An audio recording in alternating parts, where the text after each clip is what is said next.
ওজন মাপার যন্ত্র তো মানে প্রায় সবার বাড়িতেই এখন থাকে, তাই না? হ্যাঁ, থাকে তো বটেই। কিন্তু শুধু ওই ওজনটা দেখে কি শরীরের ভেতরের সব খবর পাওয়া যায়? মানে আজকাল ওই ক্যারাডা টাইপের কিছু বডি অ্যানালাইসিস রিপোর্ট বেশ চলছে। ঠিক, এগুলো কিন্তু খুব কাজের জিনিস। কারণ ধরুন একই ওজন, কিন্তু দুজন মানুষের শরীরের গঠন মানে হেলথ সিচুয়েশন একদম আলাদা হতে পারে। সেটাই। একজনের হয়তো মাসল বেশি, অন্যজনের ফ্যাট, বিশেষ করে ওই যে ভিসারাল ফ্যাট বলেন, সেটা হয়তো বেশি। একদম, যেটা বেশ বিপজ্জনক। সাধারণ ওজন মাপার মেশিনে তো আর এই ভেতরের ব্যাপারটা ধরা পড়ে না। তাহলে আজকে আমরা একটু দেখি এই রিপোর্টগুলোতে ঠিক কি কি থাকে। আমাদের হাতে কিছু তথ্য আছে, সেগুলো নিয়ে একটু গভীরে যাই। চলুন। মানে ওই BMI, body fat percentage, muscle mass, visceral fat, BMR, আর একটা কি জানো, মেটাবলিক এজ, এগুলো আসলে কি বোঝায়, কেনই বা জানা দরকার? অবশ্যই। দেখুন, বিএমআই বা বডি মাস ইন্ডেক্স, এটা তো অনেকেই জানেন, মানে হাইট অনুযায়ী ওজনের একটা সাধারণ ধারণা। হ্যাঁ, ওটা বেশ কমন। কিন্তু এর একটা লিমিটেশন আছে। যেমন ধরুন একজন বডি বিল্ডার, তার বিএমআই হয়তো বেশি দেখাবে, কিন্তু তার শরীরে তো ফ্যাট কম, পেশি বেশি। ও আচ্ছা, ঠিক। তাই শুধু বিএমআই না দেখে বডি ফ্যাট পার্সেন্টেজটা দেখাটা জরুরি হয়ে পড়ে। আচ্ছা, এই ফ্যাট পার্সেন্টেজের ভালো রেঞ্জ কোনটা, মানে কেমন থাকা উচিত? সাধারণত পুরুষদের জন্য মোটামুটি 10 থেকে 20%, আর মহিলাদের ক্ষেত্রে 18 থেকে 28% হেলদি বলে ধরা হয়। ওকে। আর এর সাথে খুব রিলেটেড হলো মাসেল মাস বা পেশির পরিমাণ। শরীরে পেশি বেশি থাকা মানে কিন্তু শুধু দেখতে ভালো লাগা বা শক্তি বেশি হওয়া নয়। ও, আর কি? পেশি কোষগুলো, বুঝলেন, এরা কিন্তু রেস্ট নেওয়ার সময়ও ফ্যাটের চেয়ে বেশি ক্যালোরি পোড়ায়। ও আচ্ছা, ইন্টারেস্টিং তো। হ্যাঁ, তাই মাসেল বেশি থাকলে আপনার বেসেল মেটাবলিক রেট মানে বিএমআরটাও সাধারণত বেশি থাকে, শরীর বেশি ক্যালোরি বার্ন করে। তার মানে পেশি কম মানে মেটাবলিজম স্লো হয়ে যেতে পারে। হ্যাঁ, হওয়ার সম্ভাবনা থাকে। আর মেটাবলিজমের সাথেই সরাসরি জড়িয়ে ওই বিএমআর বা বেসেল মেটাবলিক রেট। এটা হলো যখন আপনি একদম বিশ্রামে আছেন, তখনও আপনার শরীর শুধু বেঁচে থাকার জন্য মানে জরুরি অঙ্গগুলো চালু রাখতে যে মিনিমাম ক্যালোরিটা খরচ করে সেটাই। আচ্ছা। বিএমআর কম হওয়া মানে কি? শরীর এমনিতেই কম শক্তি ব্যবহার করছে, ফলে একটু বেশি খেলেই ওই বাড়তি ক্যালোরিটা ফ্যাট হিসেবে জমার চান্স বেড়ে যায়, ওজন বাড়তে পারে সহজে। বুঝলাম। আর ওই যে ভিসারাল ফ্যাট বললেন, ওটাই বোধহয় সবচেয়ে চিন্তার, তাই না? যেটা পেটের ভেতরে জমে। একদম, ওইটা হলো আসল ভেলেন। এর আইডিয়াল রেঞ্জ ধরা হয় 1 থেকে 9।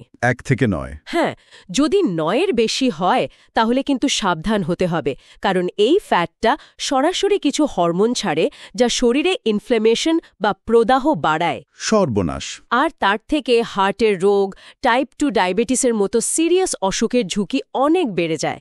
15-র ওপরে গেলে তো খুবই বিপজ্জনক। আচ্ছা, এই রিপোর্টগুলোতে আরেকটা জিনিস থাকে দেখছিলাম, মেটাবলিক এজ, মানে শরীরের ভেতরের বয়স। এটা কি ব্যাপার? এটা বেশ মজার জিনিস। ধরুন আপনার ক্যালেন্ডার বয়স 40, কিন্তু আপনার লাইফস্টাইল, খাদ্যাভ্যাস এগুলোর ওপর ভিত্তি করে আপনার শরীরের ভেতরের কলকবজা হয়তো 50 বছরের মতো কাজ করছে। তখন রিপোর্টে মেটাবলিক এজ দেখাবে 50। ও, তার মানে শরীর আসলে বুড়িয়ে গেছে বলতে পারেন।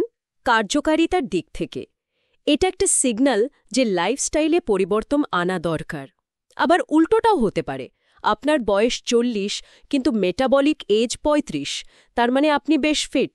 বাহ, দারুণ তো ব্যাপারটা। কিন্তু আমার একটা প্রশ্ন আছে, এই যে এত কিছু ফ্যাট, মাসল, জল, এগুলো মেশিনটা আলাদা করে মাপে কি করে? ম্যাজিক নাকি? ম্যাজিক নয়, সায়েন্স। এর পেছনে আছে বিআইএ টেকনোলজি। বিআইএ? হ্যাঁ, বায়ো ইলেকট্রিক্যাল ইম্পিডেন্স অ্যানালাইসিস। শরীরে খুব হালকা একটা ইলেকট্রিক কারেন্ট পাঠানো হয়, এতটাই হালকা যে টেরই পাওয়া যায় না, আর একদম নিরাপদ। আচ্ছা। এবার দেখুন, ফ্যাট, মাসেল আর জল, এদের বিদ্যুৎ পরিবহন করার ক্ষমতা বা বাধা দেওয়ার ক্ষমতা আলাদা। ও, যেমন মাসেল বা জলে বিদ্যুৎ সহজে যায়, কিন্তু ফ্যাট অনেক বেশি বাধা দেয়। মেশিন এই বাধার পার্থক্যটা মেপে হিসাব করে ফেলে শরীরে কোনটা কত পরিমাণে আছে। বুঝলাম। Interesting technology. তবে এটা কি সবাই করতে পারে? কোনো বিধিনিষেধ আছে? হ্যাঁ, দুটো খুব জরুরি বিষয় মনে রাখতে হবে। যাদের শরীরে পেসমেকার বসানো আছে তাদের এটা করা উচিত নয়। আচ্ছা, পেসমেকার থাকলে নয়। আর গর্ভবতী মহিলাদেরও এই স্ক্যান এড়িয়ে চলাই ভালো। ওকে। আর রেজাল্টটা যাতে ঠিকঠাক আসে তার জন্য কিছু নিয়ম, মানে কখন করা ভালো? সবচেয়ে ভালো হয় যদি খালি পেটে করা যায়, মানে সকালে ঘুম থেকে উঠে বাথরুম সেরে তারপর। দিনের অন্য সময়ে করলে খাবার বা জল খাওয়ার পর রেজাল্টে একটু হেরফের হতে পারে। আচ্ছা, আর কতদিন পর পর করাটা ঠিক? রোজ রোজ? না না, রোজ নয়। এটা ডিপেন্ড করে আপনার লক্ষ্যের ওপর। যেমন? ধরুন আপনি ফ্যাট কমাতে চাইছেন, ডায়েট বা ব্যায়াম শুরু করেছেন, তাহলে হয়তো প্রতি 15 দিন অন্তর একবার দেখে নিতে পারেন যে পরিবর্তনটা কেমন হচ্ছে। আচ্ছা, ফ্যাট কমানোর জন্য 15 দিন। হ্যাঁ, কিন্তু মাসল বানাতে তো একটু সময় লাগে, তাই মাসল গেইন যাদের লক্ষ্য তারা হয়তো প্রতি 30 দিন পর পর দেখতে পারেন। আর এমনি যারা হেলদি থাকতে চায় তারা হয়তো প্রতি 2 মাস অন্তর একবার করে চেক করতে পারেন, মোটামুটি একটা ধারণা রাখার জন্য। আর হ্যাঁ, সাধারণত 18 থেকে 60 বছর বয়সীদের ক্ষেত্রে এই রিপোর্টগুলো সবচেয়ে নির্ভরযোগ্য রেজাল্ট দেয়। তার মানে এই রিপোর্টগুলো আসলে আমাদের একটা পরিষ্কার ছবি দেয়, শুধু ওজন নয়, ভেতরে ফ্যাট বেশি নাকি মাসল কম সেটা বুঝতে সাহায্য করে। একদম। আর সেটা বুঝে নির্দিষ্ট লক্ষ্য ঠিক করা যায়।